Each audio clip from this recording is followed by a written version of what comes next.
April 29th, 1945, Southern Bavaria, 7:12 in the morning. General George Smith Patton, Jr. steps out of a command tent into a cold wind that smells of diesel, frozen mud, and something else. Something sweeter, something wrong. He buttons the collar of his Ike jacket against the chill, adjusts the ivory-handled Colt .45 on his hip, and walks toward a row of captured German staff cars parked under a stand of leafless beaches. His boots crack the thin ice on a puddle. He does not slow down. A young lieutenant from Topeka, Kansas, 22 years old, holding a clipboard with hands that will not stop shaking, falls into step beside him. The lieutenant is trying to read aloud from a typed report. He keeps losing his place. The smell is getting stronger. Patton has commanded the Third Army across 600 miles of liberated Europe. He has seen burned tanks with crews still inside them. He has seen Malmedy. He has seen the gallows at Ordruff 3 weeks earlier and walked away to vomit behind a barn while his soldiers pretended not to notice. He thought he had seen the worst of it. He was wrong. Inside a farmhouse 200 yards ahead, an SS Brigadeführer is sitting at a kitchen table eating black bread and waiting to be interrogated. The Brigadeführer has been told an American general is coming. He has been told to stand when the general enters. He has been told to surrender his sidearm, his decorations, and his pride. The Brigadeführer has decided he will do none of those things. In his pocket, folded into a small square, is the American flag, a small one, souvenir-sized, taken from a dead paratrooper near Bastogne 4 months earlier. The Brigadeführer has been saving it. He has rehearsed what he plans to do with it. He has rehearsed it in his cell at night, whispering to the stone wall. Patton does not know any of this yet. He knows only that the wind smells wrong, that the lieutenant from Topeka is afraid, and that somewhere up the road, a man who served Adolf Hitler is waiting to look him in the eye. What happened in that farmhouse over the next 90 seconds was witnessed by 4 American officers, 1 German interpreter, and a Polish kitchen girl who survived Ravensbrück. It was never entered into the official after-action report. It was scrubbed from the daily log. It appears in only one place, a sealed letter Patton wrote to his wife Beatrice in December 1945, 3 weeks before the car accident that would end his life. This is the story of what George Patton did when a Nazi general spit on the American flag, and why his response, even now, makes hardened historians close the file and sit in silence. Before we dive in, make sure you hit that subscribe button and turn on notifications. Don't miss the next parts of this incredible story. Join our community as we uncover more hidden moments from history that the textbooks left out, the army buried, and the survivors carried in silence to their graves. Hit like if you believe these stories deserve to be remembered. Let's walk through the ruins of the Third Reich together and find out what really happened when an American general met the man who spit on his country's flag.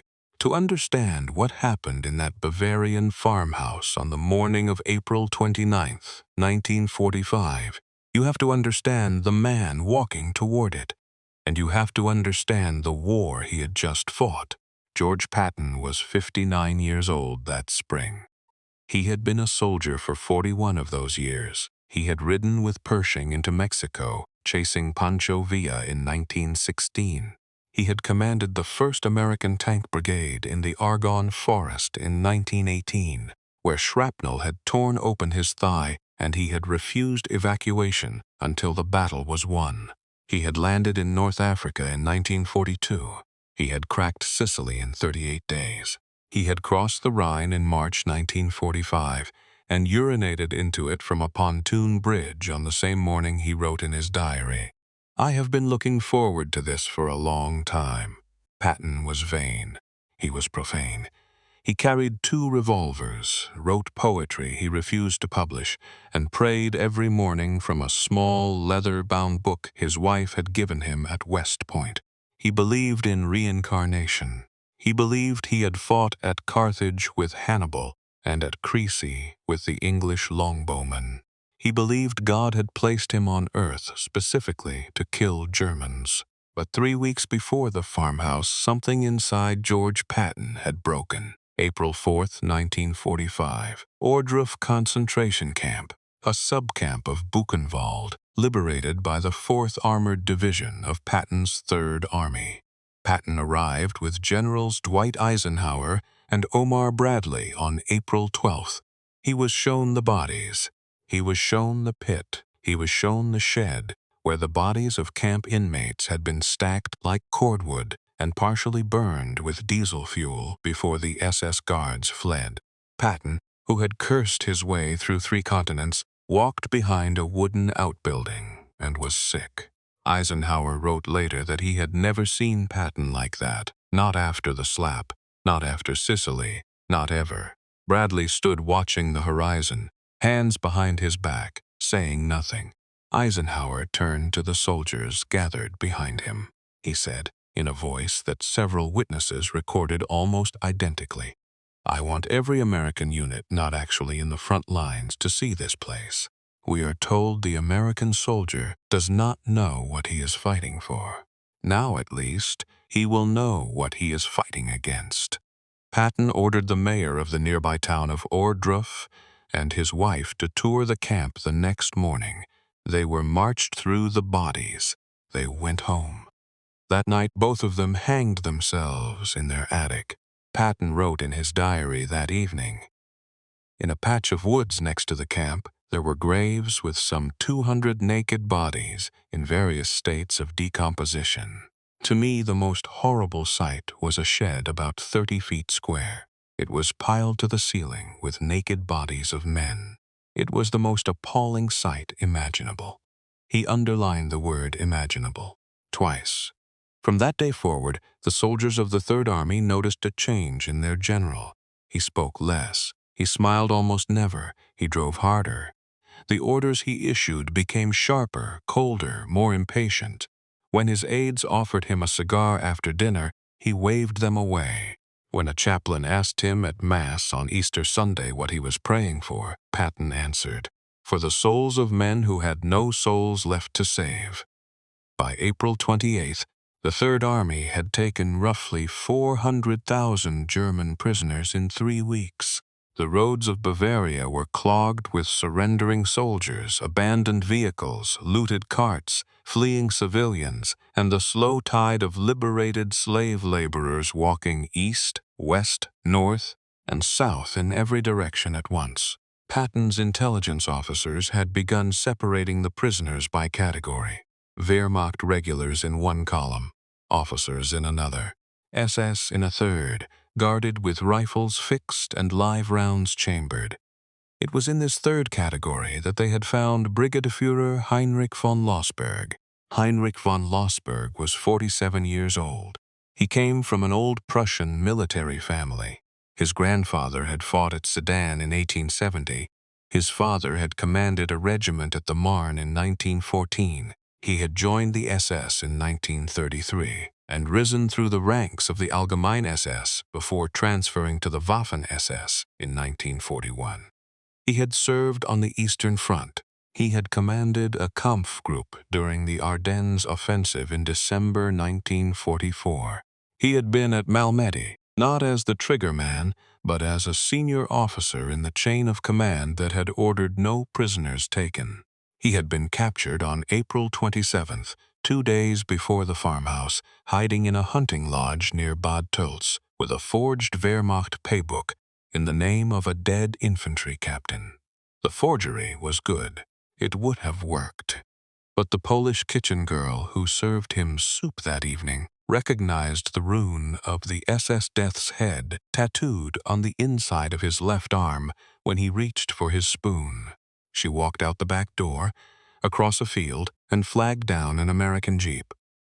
By the morning of April 29th, von Lossberg had been interrogated twice already. He had given his name, his rank, his service number, and nothing else. He had refused to stand when American officers entered the room. He had refused to surrender his Iron Cross First Class. which he kept clutched in his fist throughout each session. He had told the second interrogator, a captain from Brooklyn named Aaron Goldstein, whose parents had emigrated from Łódź in 1922, that he would speak only to a soldier of equal rank. The captain had reported this up the chain. The report had reached George Patton at 6:30 that morning. Patton had read it twice. He had folded it in half. He had put on his jacket, picked up his helmet, called for his jeep, and said to his aide, "Colonel Charles Codman, let's go meet the gentleman." Codman knew that tone. Codman had heard it before, in Sicily, in 1943, the morning Patton went to apologize to the soldiers he had slapped. He had heard it again in the Ardennes in 1944, when Patton received the order to wheel the Third Army 90 degrees and march to relieve Bastogne in winter. It was not the tone of anger. It was the tone of a man who had already made up his mind and would not be argued out of it. The drive to the farmhouse took 31 minutes. The roads were slick. The fields on either side were full of discarded German equipment. Helmets, rifles, gas masks, a single boot.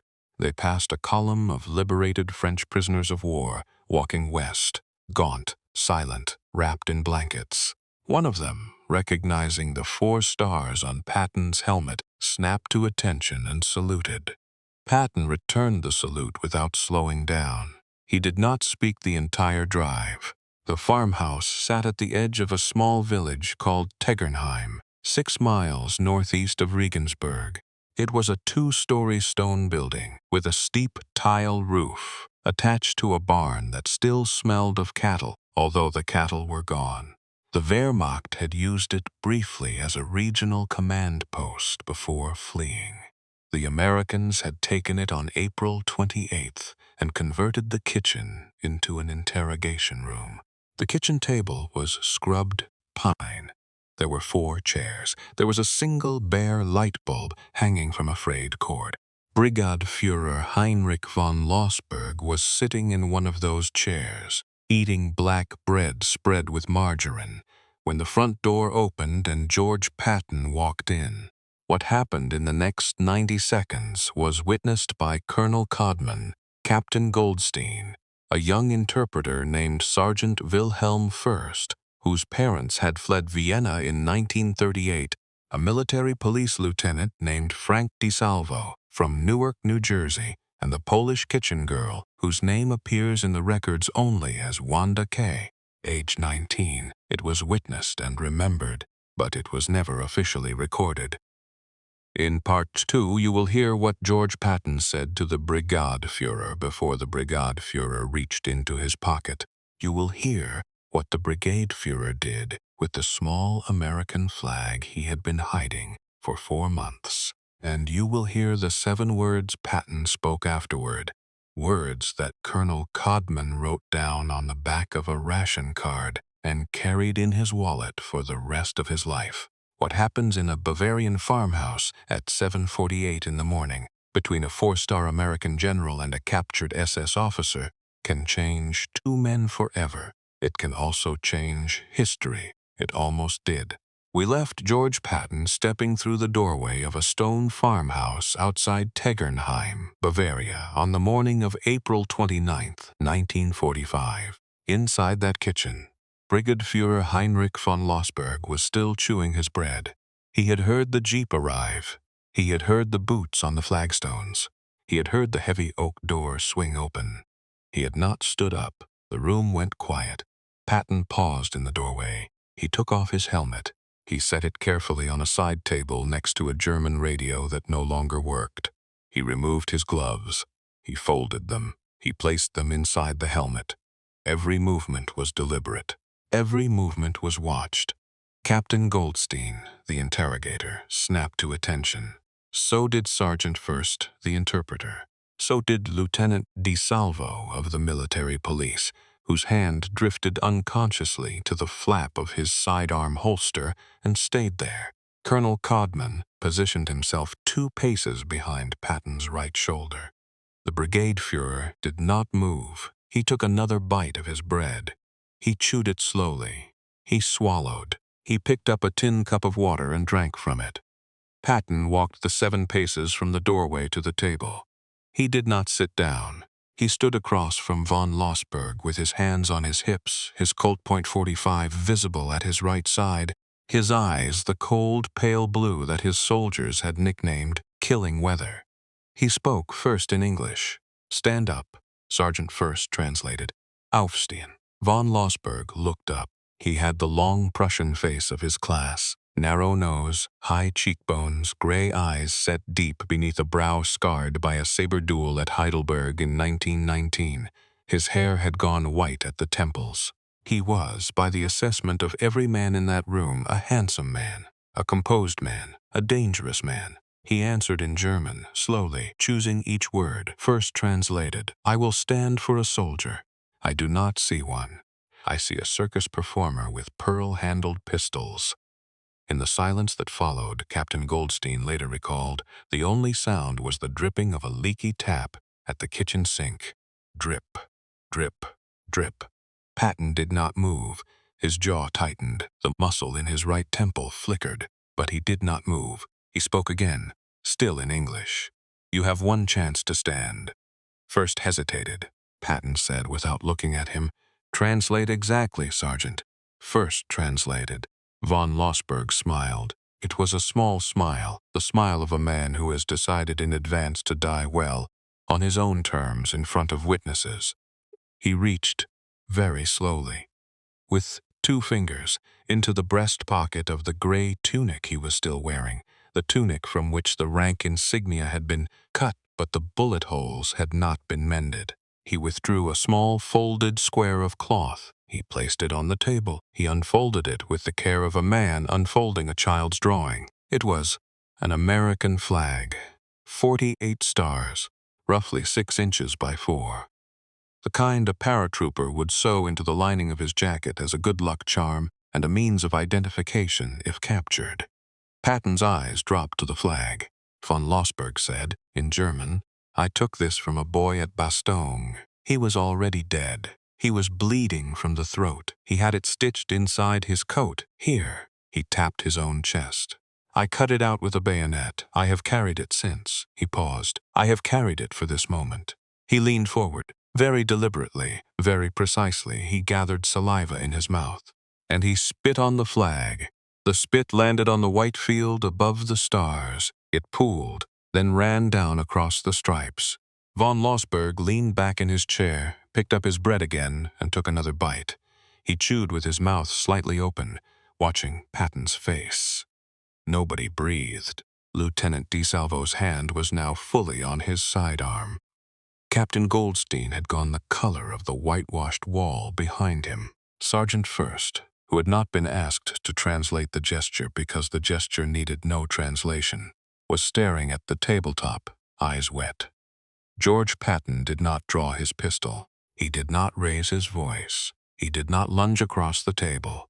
What he did, slowly, was take 3 steps to his right, around the corner of the table, until he was standing directly beside von Lossberg's chair. He looked down at the Brigade Führer. He looked at the flag. He looked back at the Brigade Führer. Then George Patton reached down. He picked up the flag with 2 fingers, the way a man picks up an injured bird. He folded it once. He folded it again. He folded it a 3rd time, into a small triangle, the way a flag is folded at a soldier's funeral, a fold he had performed, with his own hands, over the coffin of his aide-de-camp Captain Richard Jensen on the beach at Gela in 1943. He placed the folded flag carefully into the inside pocket of his own jacket, against his heart. Then he turned his pale blue eyes on Heinrich von Lossberg, and he spoke. "You are not a soldier." He said it in English. He waited for First to translate. He watched First's mouth form the German words. "You are not even a man." Translate. "You are a thing that wore a uniform." Translate. "And you are going to live." Von Lossberg's eyes narrowed. The smile faltered for the first time. He had expected to be shot. He had counted on it. He had stitched together his small theatrical moment of martyrdom, his contemptuous gesture, his Prussian death on his own terms. and the script required an enraged American general drawing a pistol and ending the scene. Instead, the general was telling him he was going to live. Patton stepped back. He spoke now to Captain Goldstein, but his eyes never left von Losberg's face. "Captain, you will personally escort this prisoner to Ordruf. Today, you will walk him through the camp. You will walk him through the shed. You will walk him through the pit. You will walk him through every meter of it on foot. You will not let him close his eyes. You will not let him turn away. When he has seen it all, you will bring him back and you will deliver him alive to the War Crimes Tribunal at Nuremberg, where he will stand trial like the criminal he is. He does not get to die a soldier. He gets to live as a defendant. Captain Goldstein, the son of immigrants from Łódź, the cousin of 7 people whose fates were even then being uncovered in the records of Treblinka, said only, "Yes, sir." Patton turned back to von Losberg. He leaned down. He spoke very quietly, close enough that the brigade Führer could smell the coffee on his breath. "You wanted a bullet. You don't get one. You get a rope. And before the rope, you get to see what you did." He straightened. He put his gloves back on. He picked up his helmet. He walked out of the kitchen. The door closed behind him. Colonel Codman, following 2 paces behind, said later that as soon as they were outside, Patton stopped in the gravel yard and stood for almost a full minute with his hand pressed flat against his chest over the pocket where the flag now lay. He did not speak. He did not turn around. The wind moved his thinning hair. A pair of starlings rose from the barn roof and wheeled away over the wet fields toward Regensburg. When Patton finally spoke, it was to Codman, and it was the 7 words Codman would write down on the back of a K-ration card that afternoon and carry in his wallet for the next 31 years, until his own death in 1976. The words were, "A flag is not cloth, it's covenant." Codman wrote them down exactly. He kept the card. After Codman died, his widow found the card in his wallet behind a photograph of their 2 sons and donated it to the George C. Marshall Foundation Archives in Lexington, Virginia, where it remains today in File 14B, Drawer 3, in a clear plastic sleeve, with a typed note explaining its provenance. That was at 7:48 in the morning. By 9:15, Brigadeführer Heinrich von Losberg was in the back of an American Jeep with Captain Aaron Goldstein beside him and Lieutenant DeSalvo driving on the road north to Ordruf. The drive took 2 days. They stopped only for fuel, food, and to change drivers. Von Losberg did not eat. He did not speak. He stared out the window at the burning country he had served. What happened at Ordruf when the brigade Führer was walked through the shed and the pit and the lime-strewn ground has been recorded in 3 separate accounts. Captain Goldstein's official memorandum dated May 3, 1945, declassified in 1978. Lieutenant DeSalvo's letter to his wife dated May 4, 1945, donated to the United States Holocaust Memorial Museum in 1998. And the diary of an American chaplain, Father Joseph McMahon of the 4th Armored Division, who happened to be at the camp that day, and recorded the incident in 3 pages of dense pencil script. According to all 3 accounts, von Losberg walked through the camp in complete silence for the first 20 minutes. He kept his hands at his sides. He kept his eyes forward. He had clearly resolved not to react. It was the shed that broke him. The shed Eisenhower and Bradley and Patton had been shown 3 weeks earlier had been partially cleared, but the smell remained. So did the staining on the walls. So did the marks on the concrete floor where bodies had lain too long. So did a single child's shoe, leather brown, size unknown, that the burial detail had not been able to bring themselves to move, and that lay there still, against the baseboard alone. Von Losberg looked at the shoe. He looked at the walls. He looked at the floor. He sat down. He sat down right there on the concrete. According to Goldstein's memorandum, he sat down without being instructed and without warning, as if his legs had ceased to function. He did not cry. He did not pray. He did not speak. He sat on the floor of the shed for 47 minutes by Goldstein's wristwatch and stared at the child's shoe. When he finally stood up, with the help of Lieutenant DeSalvo's outstretched hand, which he took without acknowledgement, he asked one question in German. And Sergeant First, who had ridden up with the second jeep, translated. The question was, "How many?" Captain Goldstein answered, "At this camp, we estimate 4,000. In all the camps, we do not yet know. Perhaps millions." Von Lossberg said nothing further that day. He climbed back into the jeep. He rode south in silence. He was delivered to the prisoner holding facility at Mondorf-les-Bains in Luxembourg on May 8, 1945, the same day Germany surrendered. He would stand trial at Nuremberg. In Part 3, you will hear what George Patton did with the small 48-star flag he placed in his jacket that morning. You will hear how the flag traveled with him for the rest of his life. You will hear what he wrote about it to his wife. And you will hear about the strange, almost unbelievable convergence of events that brought Patton and von Lossberg face to face again, one final time, in a courtroom 7 months later, a meeting that almost no historian writes about, because the transcript was sealed for 30 years. What a man carries against his heart can tell you more about him than what he carries in his hand. George Patton would carry that flag for 242 days. It would be on him at his desk in Bad Tölz. It would be on him at his headquarters in Heidelberg. It would be on him in the back of the 1938 Cadillac Model 75 staff car. On the afternoon of December 9, 1945, when the truck pulled out of the side road near Mannheim and his life ended in a single moment of impact. We left George Patton standing in a gravel yard outside a Bavarian farmhouse, the folded flag pressed against his heart, the 7-word covenant spoken into the wind. From that morning until the morning of his death, the flag never left him. It was carried, washed, refolded, and placed each evening on his desk before he slept and into his breast pocket before he dressed.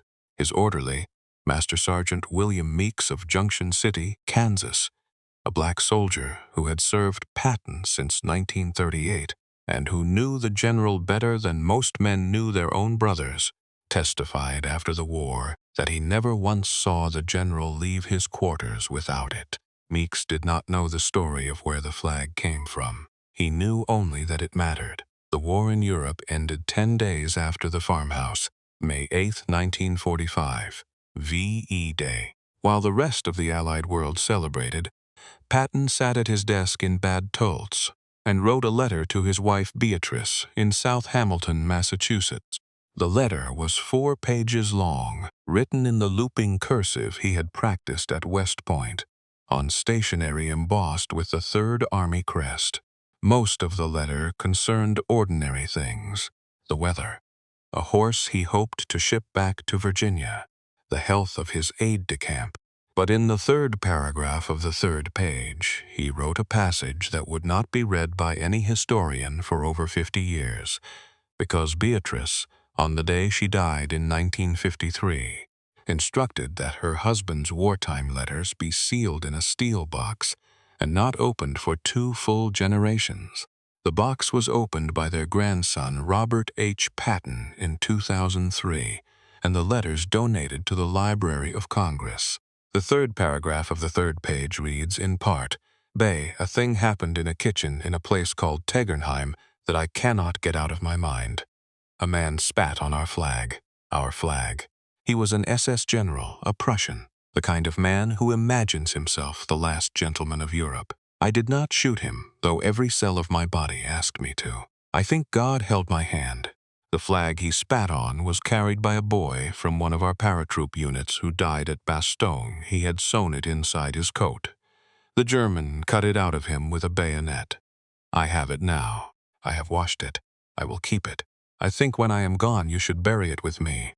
There are some covenants a man does not break, even in death. She did. We will get to that. But first, the war was not yet over for George Patton. The shooting had stopped. The killing had not. In the summer and autumn of 1945, Patton was named military governor of Bavaria. It was a position for which he was, by temperament, the worst man Eisenhower could possibly have chosen. Patton was a soldier, not an administrator. He had no patience for denazification panels, occupation directives, displaced person camps, or the slow, agonizing political work of dismantling a regime. He said, more than once, in the hearing of journalists who eagerly wrote it down, that he believed many former Nazi Party members should be retained in their administrative posts because, in his words, you can't run Bavaria without them, and they're going to be needed when we fight the Russians, which we will. These statements infuriated Eisenhower. They infuriated General Marshall in Washington. They were used by editorialists at the New York Times and the Washington Post to demand Patton's removal. By October 1945, Eisenhower had relieved Patton of the Third Army and reassigned him to the 15th Army, a paper command, a desk job, a polite exile to a unit whose primary task was writing the official history of the war. Patton accepted the reassignment without public complaint. In private, to Codman, to Meeks, to Beatrice in letters, he raged. He spoke of resigning his commission. He spoke of going home to write a book. He spoke of returning to active duty, if war came with the Soviets, which he still expected, and, in some dark corner of himself, still hoped for. But there was one task he insisted on completing before he left Germany. He insisted on attending the war crimes proceedings at Nuremberg. The International Military Tribunal had convened on November 20th, 1945. In the Palace of Justice in the old Bavarian city, 24 major war criminals stood in the dock. Göring, Hess, Ribbentrop, Keitel, Jodl, Streicher, the architects of the Reich. Lesser figures were tried in subsequent proceedings. Brigadefuhrer Heinrich von Lossberg was not among the 24 principals, but he was on the docket for a related military tribunal handling crimes by SS officers in the field, scheduled to begin its hearings in December. Patton arrived in Nuremberg on December 3, 1945. He attended 3 days of the main IMT proceedings as an observer. On the morning of December 6th, he sat in the gallery of a smaller courtroom where the subsidiary SS proceedings were being conducted. He sat in the third row. He wore his Class A uniform. He did not announce himself. Brigade Führer Heinrich von Lossberg was brought into the courtroom at 9:12 that morning in handcuffs. He wore a gray prison jumpsuit. He had lost 22 pounds since April. His hair was completely white now. His Prussian face had collapsed into the face of an old man. He sat in the defendant's box. He looked at the floor. Then, at some point during the prosecutor's opening statement, he looked up. He scanned the courtroom. His eyes moved across the rows of journalists, observers, and uniformed officers. His eyes stopped on the third row. He saw George Patton, the transcript of the proceedings, sealed by court order in 1946 and not released until 1976 under a Freedom of Information request by historian Stephen Ambrose, contains a brief notation by the court reporter, made in pencil in the margin. Defendant von Lossberg observed to stare at unidentified American four-star general in third row, gallery, for approximately 90 seconds. Defendant appears to weep. Court did not pause, but wept silently. He did not look away. He did not speak. Tears ran down his face, into his collar, and he did not raise his cuffed hands to wipe them. Patton stared back. He did not nod. He did not speak. He did not move. At a break in the proceedings, Patton stood up, walked out of the courtroom, and did not return. 3 days later, on December 9, 1945, near the village of Keffertal outside Mannheim, the staff car carrying General George Smith Patton, Jr. to a pheasant hunt collided with a 2.5-ton GMC truck driven by a technician 4th class named Robert Lee Thompson. The collision occurred at low speed. The Cadillac was barely damaged. The truck was barely damaged. But Patton, sitting in the back seat, had been turned to speak to Major General Hobart Gay when the impact came. He was thrown forward. His forehead struck the metal frame of the partition between the driver's compartment and the rear. His neck snapped at the third cervical vertebra. He was paralyzed from the neck down. He was transported to the 130th Station Hospital in Heidelberg. He lay in traction for 12 days. He was conscious. He could speak hoarsely in short bursts. He received visitors. He dictated letters. He was visited by Beatrice, who flew in from Massachusetts and sat by his bed and read to him from Kipling. On the morning of December 21st, 1945, at 5:50 p.m., local time, George Patton died of a pulmonary embolism while sleeping. He was 60 years old. In his personal effects returned to Beatrice was a small folded triangle of cloth, 48 stars, 6 inches by 4, a faint stain on the white field above the stars that no laundering had ever fully removed. Beatrice kept it in a velvet-lined box on her dresser in South Hamilton for the rest of her own life. When she died in 1953, killed by an embolism while fox hunting on a horse named Cherry, her daughters opened the box. Inside, beneath the flag, was a slip of paper in their father's handwriting. It read, "This flag belonged to a boy who died at Bastogne. His name is unknown to me. He died with it stitched over his heart. A man who served Hitler took it from him and used it to humiliate his memory. I took it back. Bury it with me when my time comes." They did not bury it with him. He was already buried at the American Military Cemetery in Ham, Luxembourg, at his own request, amongst the soldiers of the Third Army who had fallen in the Battle of the Bulge. To dig him up would have been a public spectacle and a violation of military protocol.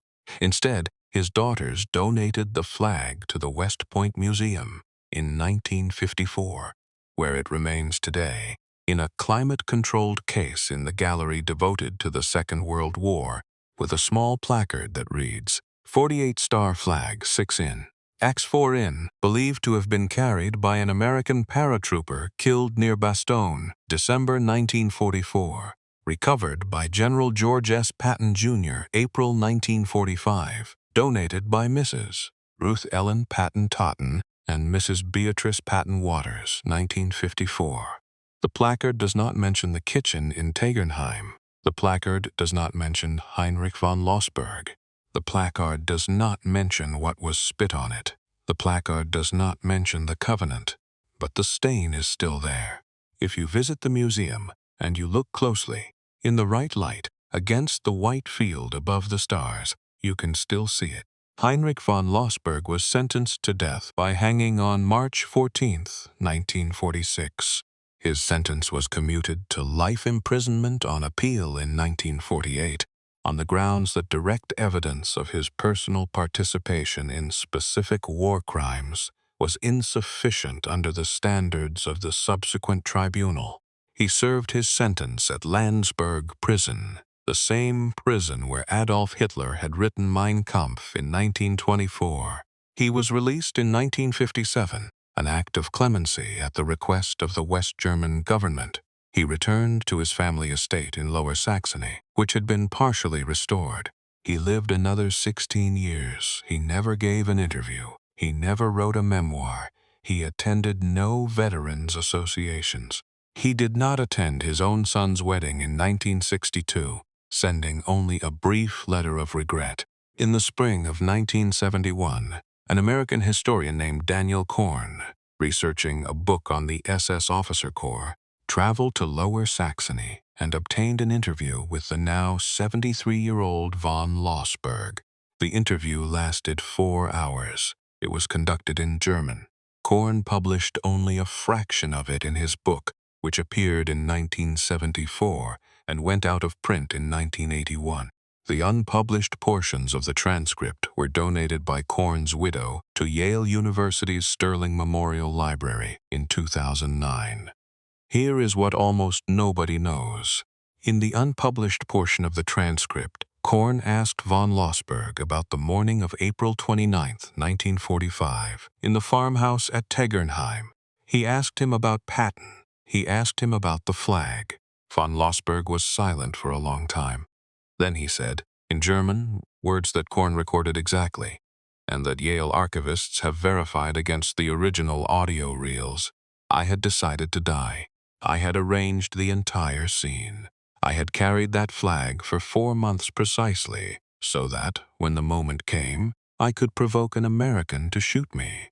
I did not want a trial. I did not want a rope. I wanted to die as a soldier of the Reich, defiant at the hand of the enemy. I had decided.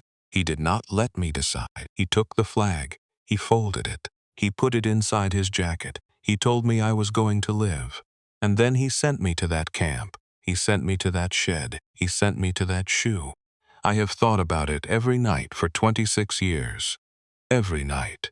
I have thought about what he said to me, that I was not a soldier, that I was a thing that wore a uniform.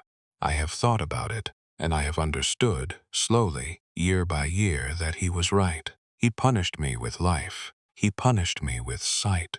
He gave me what I deserved, which was to know what I had done and to live with the knowing. The bullet would have been mercy. The rope, even, would have been mercy. He gave me no mercy. He gave me a mirror, and he made me look into it until I died.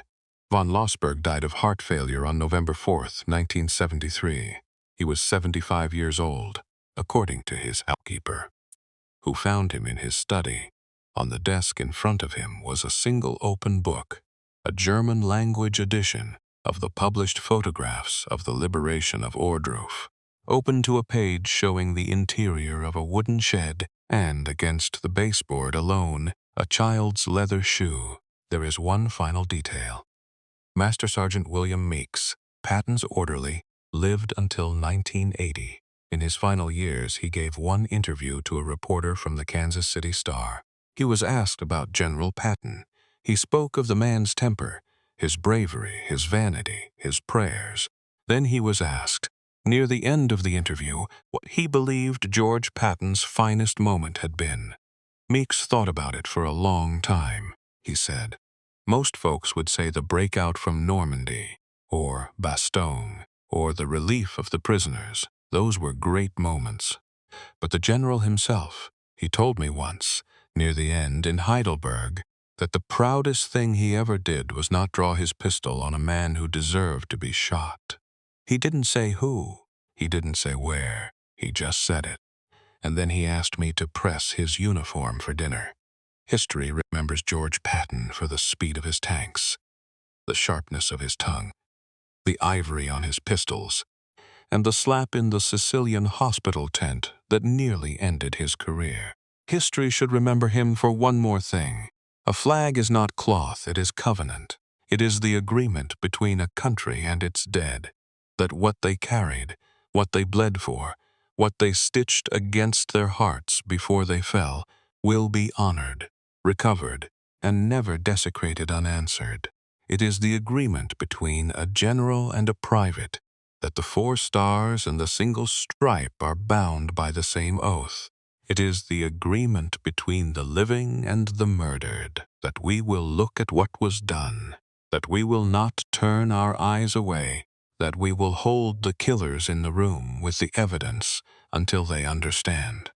George Patton understood that on a cold morning in a Bavarian kitchen, with a Polish girl named Wanda watching from the doorway, with the smell of Ohrdruf still in his nose, with a brigade Führer's spit drying on the stars. He did not shoot the man who spit on the flag. He did something brutal beyond bullets.